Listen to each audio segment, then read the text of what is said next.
So Will Blackman said that he can say for sure the Seahawks do a great job of what the Niners don't do a great job in. Now, I'm not placing blame, but we see the results with the 49ers. Will Blackman was with the Seahawks, and he said, you have no idea how detailed they are with all the different things you need. And it's like, they'll tell you specifically. He said that they found out that pineapple was bad for him in recovery. Only him. It wasn't like it was just the way it reacted to his body chemistry. Made his body swell, yeah. So what did you take away from that? So 2 things. One, the quote that I wrote down was Pete. So he's talking about Pete Carroll here. Pete has a guy who literally tells him how much to push or not push guys. They wear devices to track this stuff. That's word for word what he said. He also said that Pete has a lady who tests the players for food. So a nutritionist that's next level, tracks their food and sees what helps and hurts their bodies. Right. And he said that that was unique to Seattle. Now, what he did say is a lot of soccer teams will do the very same thing that Pete does. Good. But he can tell by this tracker if their body's ready to be pushed or if it's not ready to be pushed. And if you go look at Seattle's injury history, they're one of the lower teams as far as the injury chart over the last 6-7 years. It's no surprise. And it seems to me that this particular type of technology and approach would really do a good job of eliminating the injuries in practice. Mm-hmm. Because again, the head coach is in control of how hard you're pushing the team, specific players. In a game, if you're on the field, you got to go. There's nothing you can say. But in practice in June, that's all up to the coach. He should know who he can push and who he can't. Maybe Pete Carroll would have known, hey, Tavarius Moore can't go today. He might think he can go today. He can't go today. Maybe he would have known. So it seems to me that while it is a thing, Blackman made it a real good point. It's about professionalism and personal responsibility. It's also about how an organization chooses to emphasize the issue. And you hear Blackman talk about how the Seahawks emphasize it, and then you hear Kyle Shanahan be like, hey, man, it is what it is. It's football. What do you want from me? It's clear as day that there's a different emphasis from organization to organization. So, Kyle, you want to know why this keeps happening? Because you haven't made it a point of emphasis the way Seattle has.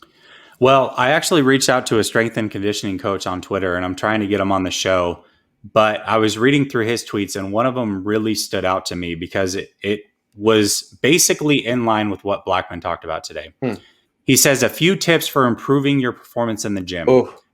Put more effort into your warm-up, prioritize sleep, don't destroy yourself every session, make sure that you are hydrated, and have a plan, follow a program. 3 out of the 5 things that he just basically laid out are rest and recovery items. Yep. Get good sleep, make sure that you're eating right, and do not kill yourself every session. Like that's that right there is basically exactly what it comes down to. And this team doesn't know how to do it. Now, the other thing that Blackman said that really stood out to me, and it's funny because I feel like him and Eric took the approach of, hey, this is a lot on the athletes. You cannot blame the team. That's what I gathered from them. Yeah. And I disagree completely because what they kept saying is coaches would say things like, you need to take care of your bodies. And they thought to themselves, I don't know what that means. Yeah. Like, I get it. I understand it, but I don't know how to do that. Teach me. Like, hey, be a pro. Yo, teach me. Right. I'm 22. I've never been a pro. I was at Boston College last year. Yo, give me a hint. Give me a blues clue. Exactly. Yeah. So how much of that falls on the team? Why don't you have guys in place to teach them exactly what to do during the offseason? You have all-time greats on this team. Jerry Rice is there. You don't think that you could tap into Jerry Rice? You don't think that's possible?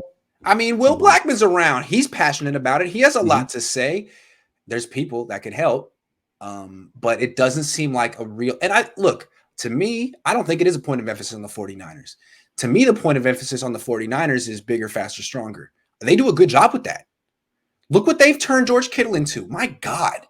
Yeah. In 4 years. He looks like a totally different animal.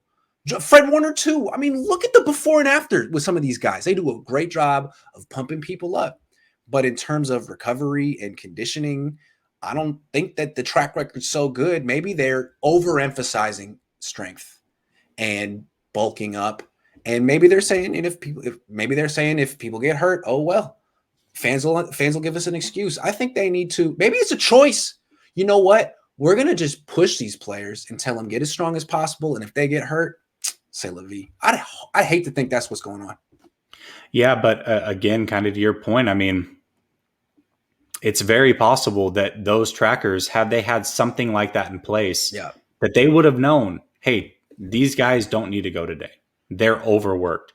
And being a guy who is really into combat sports, you see it happen a lot with fighters. They come into a fight. You see all the training camp, all the lead up, and you're like, man, this guy, he's in great shape. He's ready to go. And then they show up on fight night and they don't perform. And you're like, what is going on? Well, they were overtrained. They just worked too hard. They peaked too early. And by the time it got to fight night, they looked atrocious. And that's what's happening a lot with these young players. That's what we're seeing. Yeah, I'm trying to use it's like overcooking a steak, man. Like they're well done. You're totally overcooked. The juice is gone. It's gone, man. Mm-hmm. It's over. Yep. Ryan says Bobby Slowick has only been an offensive coach since 2019. Before that, all defensive positions. Concerning. No, that's actually a good thing. Interesting. I think that's a good thing because Kyle Shanahan actually came from the defensive side of the ball. His history is being on the defensive side, and what you see is a guy that knows how to put defenses in positions to make bad choices because he knows what their assignments are. When you're a defensive coach versus being an offensive coach and growing up that way, if you're an offensive guy, you're drawing up plays. That's fantastic. But you don't know the rules of defensive players necessarily. Mm-hmm. As a defensive guy, you know that, hey, if this guy's in cover 3, this is what he's supposed to do if he reads this. This is what he's supposed to do if he reads this. And this is what he's supposed to do if he reads this. Now, how do I make him think he's seeing something that he's not so that he reads it this way? And then we can exploit that. So I actually think it's a very good thing to be a defensive guy and then go to the offense. Think about this. If you listen to Tony Romo and you may or may not like his commentary, but he's constantly calling out exactly what the defense is about to do. Why is that? Because he was an offensive guy. So if he came back to the game, I actually think he would be a better defensive coordinator than he would offensive coordinator, believe it or not. The best coaches know it all. I mean, you want to have that comprehensive understanding of the game. It's interesting. His dad is a longtime defensive coordinator in the NFL. So he's a little bit like Kyle. And he's been coaching with Kyle since Washington. I mean, there's like this brain trust of 20-year-old, then 20-year-old coaches who've blossomed, and he's one of them. So not surprised. Kyle's very loyal. It's like if I became a head coach on a team and brought everyone on my YouTube channel with me. It's like, don't worry, guys, we got this. So I like that about Kyle. Dude, what's up with not getting Twitter? How do you get Twitter verified around here? Dude, I don't know. You told me that you could, because I was like, complaining. Yeah, I think they got it in for me. It's in Cupertino. I bet a bunch of the people that work there are Niner fans and just don't like me. So I was like, it's never going to happen. You're like, why don't you just stop whining and apply? I was like, okay, touche. And then I did. And they got back to me. Were like, you do not fit the parameters at this time. I felt like Isaiah Thomas. I was like, I definitely met the qualifications, but what are you talking about? They said, I feel like you should apply again because there's got to be different people reviewing these things. I'm doing it again. I don't care, man. Screw their verification. I don't need it, man. Pissed me off. I was like, I got a healthy amount of followers, and I got a byline. They wanted 3 bylines. I got 3 of those, and they wanted my driver's license. Is it my AVI? Is it my picture? Because I like that picture. I should change it to. Should I change it to the Kyle Shanahan non-plussed picture though? I like that one too. Okay, hold on. NFL is a copycat league, and that applies to strength and conditioning coaches as well. NFL teams are doing very similar things. What is the Niners' routine? I don't know. While the rest of the league is copycatting each other, the Niners are hiring people from the NHL, so maybe they're not doing that. Yeah, they should be copycatting the Rams because from what I saw, as far as the entry list goes, the Rams were the least injured team in the NFL, and the 49ers are the second worst injury-prone team in the NFL over the last 7-8 years. So, listen, I mean, if it's a copycat league, You know, him and Copy the McVay are good friends. teams. Yeah, Seattle, LA, it's right there. I'm telling you, Yeah. if Kyle gets fired from the Niners, it's going to be because of this. This is going to ruin his first tenure as a coach if it gets ruined. Yeah. So, Kyle, come on, man. Don't just throw up your hands and be like, this is football. People are having too many expectations for me. No, this is part of something that you control. So, get a handle. What I hope for, though, is that behind the scenes, he actually is looking into it and does take it seriously. But in front of people, he gets very defensive, right? And he just doesn't know how to have a real conversation where he takes blame. And so maybe that's what's at stake. But I mean, man, behind the scenes, I really, really hope that. Hey, if that's the case, that Kyle's like intentions are good and he's doing everything right and isn't getting the results, but really just can't express it and gets flustered because he doesn't like me. How about this, Kyle? You could use a designated talker who will express your feelings and thoughts better than you. I nominate myself. I can be your designated talker. You can whisper in my, I'll ask the question. You'll think about it. You whisper in my ear. I'll say the answer and then I'll write it down. I think we could really work it out.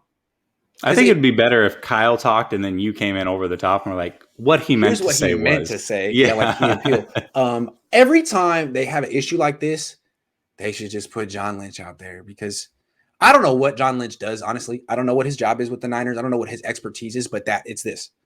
A day like today. A day like today, man. Go out and say the right thing, baby. Strike the right chord, hit the right notes. He does it. And Kyle's over here being like, I don't do this. I don't have to. Yes, you do. You're not above it. You're 31 and 36. Your name isn't Kyle Shanahan. You're not above it. Shanahan's like the devil on your shoulder while Lynch is the angel. Listen to Lynch. You can wear a hat at your press conference. Who cares? Okay, final takeaway. Wear it lower.